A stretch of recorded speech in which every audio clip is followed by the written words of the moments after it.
Bahan Persekutuan Perempuan Wilayah GKI Pondok Indah mengenal Injil Matius. Memperjuangkan kepedulian. Matius 20 ayat 29 sampai 34. Dan ketika Yesus dan murid-muridnya keluar dari Yeriko, orang banyak berbondong-bondong mengikuti dia. Ada 2 orang buta yang duduk di pinggir jalan mendengar bahwa Yesus lewat. Lalu mereka berseru, "Tuhan, Anak Daud, kasihanilah kami." Tetapi orang banyak itu menegur mereka supaya mereka diam. Namun mereka makin keras berseru, katanya, "Tuhan, Anak Daud, kasihanilah kami."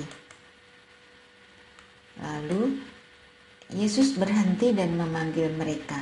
Ia berkata, "Apa yang kamu kehendaki supaya aku perbuat bagimu?"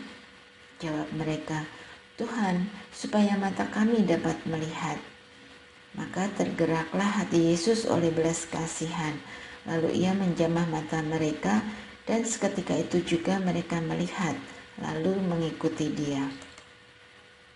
Saya berpendapat bahwa segala sesuatu di dalam hidup ini harus diperjuangkan. Tidak ada hal yang mudah untuk didapatkan, termasuk di dalamnya soal kesehatan. Jika kita ingin sehat, kita harus memperjuangkan cara hidup yang sehat. Begitu pula pekerjaan. Jika kita mau hasil yang baik, bekerjalah dengan giat dan kreatif, dan banyak hal lainnya. Bagaimana dengan belas kasihan? Apakah berbela rasa datang dengan sendirinya di dalam diri seseorang? Nyatanya tidak. Hal itu juga menjadi bagian dari pelatihan gaya hidup. Membiasakan diri peka dan rela berkorban untuk menolong orang lain akan mengasah sikap belas kasihan kita.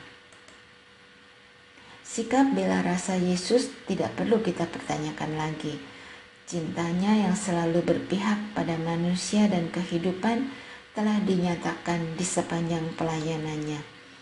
Ketika 2 orang buta berseru-seru memohon pertolongan, yang menarik adalah reaksi orang di sekeliling orang buta dan reaksi dari orang buta itu sendiri.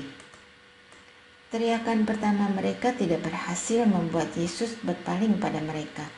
Mungkin saja karena riuhnya orang banyak di sekitar Yesus.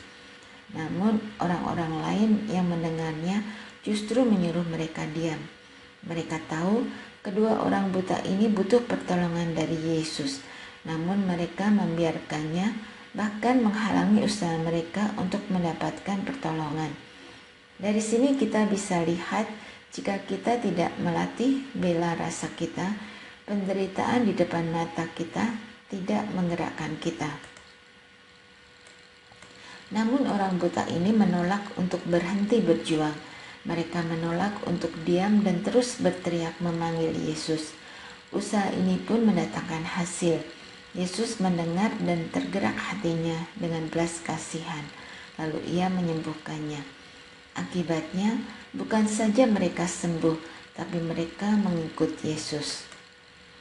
Mewujudkan apa yang baik dalam kehidupan ini membutuhkan usaha dan kerja keras.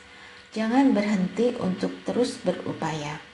Jangan menyerah, sebab kerja keras membuat kita bertumbuh. Mari kita memperjuangkan kepedulian dalam kehidupan kita. Diskusikan. 1. Bagaimana saudara memperjuangkan nilai bela rasa di lingkungan keluarga saudara?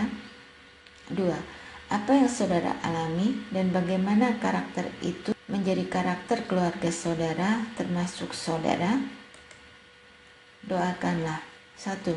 Keberanian untuk memberi diri menolong sesama.